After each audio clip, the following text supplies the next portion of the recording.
Hello, everybody. Sharon Adams here to talk about trademarks again.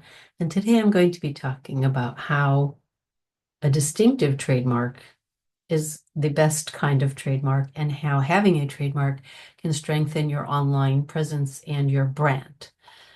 So to start, we will look at the slides. Trademarks and branding, how trademarks strengthen branding. Okay. So here's a little bit of trademark law. The USPTO classifies, the US Patent and Trademark Office classifies trademarks as distinctive, suggestive, or generic.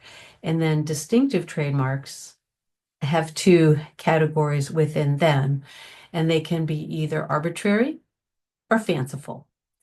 So a fanciful trademark would be an entirely made up word, like Xerox was made up. Kodak was made up. Okay, these were made up words that have become like incredibly strong brands, and they are also a fanciful trademark.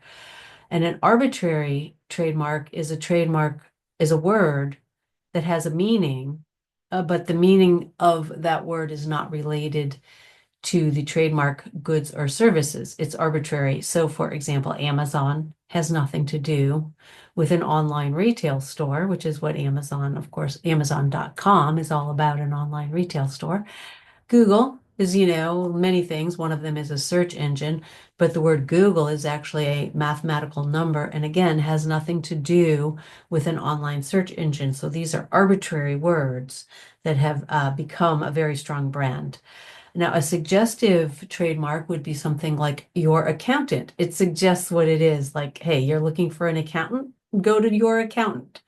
Okay. And then a generic trademark, well, word would be something like coffee store for a store that sells coffee. And the USPTO does not allow registration of generic trademarks. So I wanted to talk about distinctive trademarks and why they are the strongest. But first, I wanted to just have an example. This is a distinctive trademark and how that's strength can be used to protect your trademark online, why trademarks are valuable. This was a client of mine, Primal Wound. It was a band and a woman actually with a band, and we got her a registered trademark for her. Here it is. Every trademark is for goods or services, and she was for downloadable music via the internet. Okay, sound recordings featuring music, downloadable musical sound recordings. So, she had her sound, her music on Bandcamp and other places, and she still does and under Primal Wound. And you would go to Bandcamp, you would search, and this is her stuff, Primal Wound. She's in North Carolina now. You can find her stuff. But a few years back, there was another entity that was using that same word mark, Primal Wound, and they were in Barcelona, Spain. And I listened to the music, and it was totally a different kind of music, a different vibe. Everything about it was different. And they had the trademarks. So my client was like, oh my gosh, what can I do?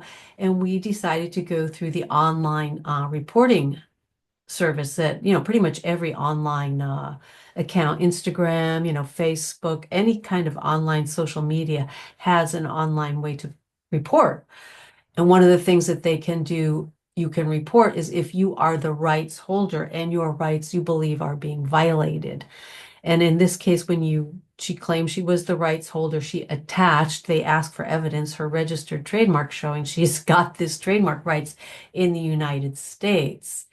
And then the account was deleted. No litigation required. That is part of why trademarks can be so important in the current, online world with all the social media that's out there. But she had a fairly distinctive trademark, and that helped her, um, her ability to get this removed, which I want to demonstrate. I actually thought to myself, okay, what? There's got to be a registered trademark for your accountant. I don't know. After all these years of doing trademarks, sometimes I'm like, oh yeah, it's out there. And so I just did the search. Is there a registered trademark for your accountant? Yes, there is.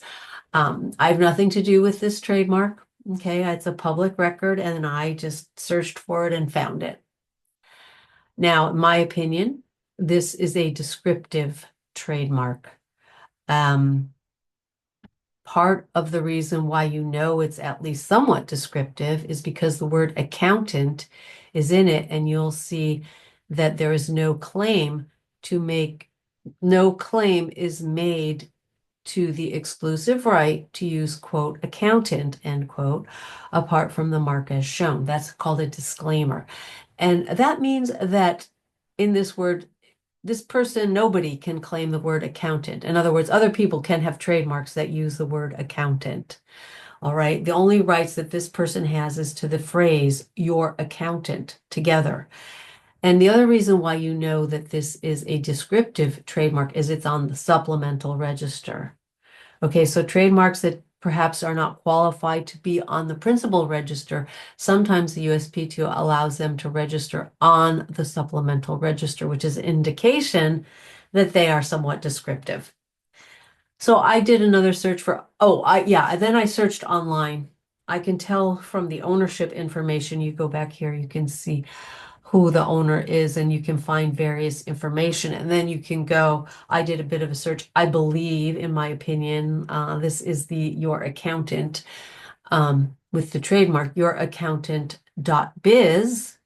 Okay, and this is their website, from what I could tell. I looked at the evidence of the specimen, it looked like this, so that's how I made that opinion. Then I did another just general search for your accountant, just an internet search. And this internet search did not even find the business with the registered trademark, okay? Because it's descriptive. And so your accountant, anybody's, oh, I'm looking for an accountant, your accountant, my accountant, something, you know? And not only that, instead it brought up all these websites, youraccountant.us. That's not youraccountant.biz, youraccountant.net. Okay, that was brought up. This Facebook, I went here. I don't believe this is the same one from what I could gather. And then this other one, youraccountant.myaccountant.com. And I went through a few other ones and I did not find this youraccountant.biz. So that shows how having a descriptive trademark, even though you have a registered trademark, you're not getting the strength online that you could be getting from a registered trademark. And I want to show you another example now. So yeah, I did another search. I was kind of looking for an arbitrary. I was actually looking for fanciful, but I guess accountants don't do that. So I don't know, maybe there's some out there. But I found an arbitrary trademark, which, as I said, is a word that has a meaning other than what, is included here. So in this case, I found build accounting. Okay, so build, you might think of a building, you don't really think of accounting. So it's arbitrary. Um, Again, we see the disclaimer. No claim is made to use, no claim is made to the exclusive right to use the following apart from the mark as shown, quote, accounting, end quote. So again, we see accounting only can be used along with the word build. Okay, so that's how we see accounting, accountant. That's why they don't let you trademark that word. But I did a search for, oh yeah, and then I did this. I went to their website just to see who they are. I found this buildaccounting.com. Again, I can verify through the owner information that this is the website for that trademark. And, they have this website, buildaccounting.com.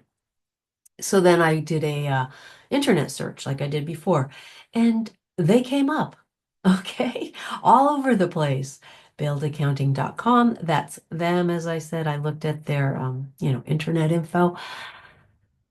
Buildaccounting.com, getting started. Okay, their Yelp. I went to this Yelp. Yes, this is them. Same people.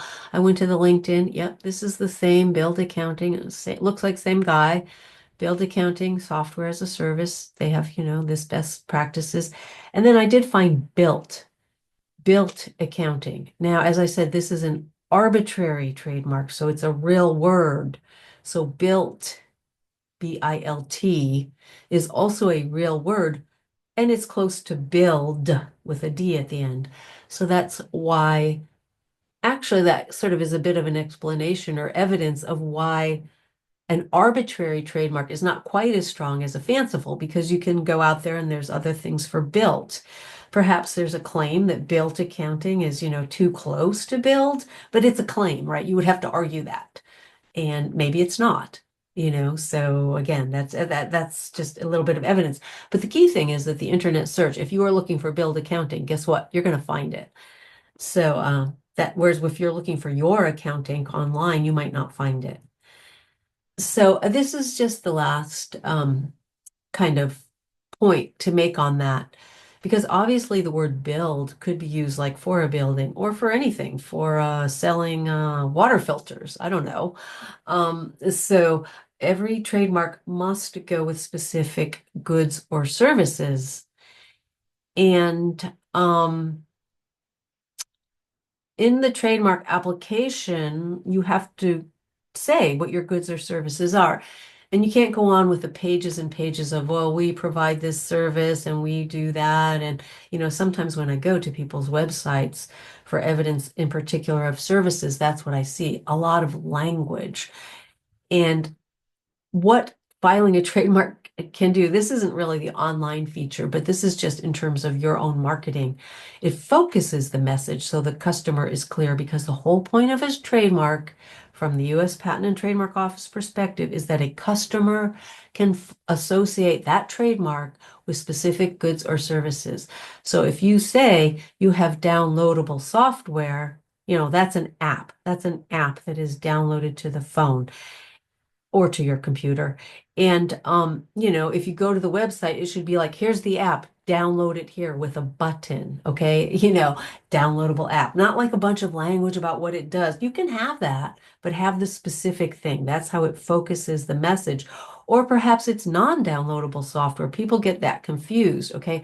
Non-downloadable software would be like something like if you have Microsoft Outlook, you pay a service fee every month or every year, a subscription to that software to access it online. You do not download it onto your computer. Again, those are distinctions the USPTO has, and it must be specific on your website. So in filling out the trademark application and going over this information, first, you can have a very distinctive trademark so people can find you. But second, in filling out the trademark application, you can be very clear and focus your message on your website so that the trademark application reflects what's on the website. Anyway, that's what I have to say about trademarks in terms of how they can be used to strengthen your product or services online and why it's important to choose a distinctive trademark. I just so often get that question. Hey, I want people to know I'm their accountant. I'm your accountant. Yeah, okay, but guess what? Build accountant or accounting, which is their trademark, build accounting. That's going to be just much more findable. People will be able to find that online so much easier. And that's what it's all about these days. I mean, people can have accounting services from across the country. So anyway, I hope you enjoyed this. Sharon Adams, I'm from Adams Law Office. I will leave my website information down below in the description box.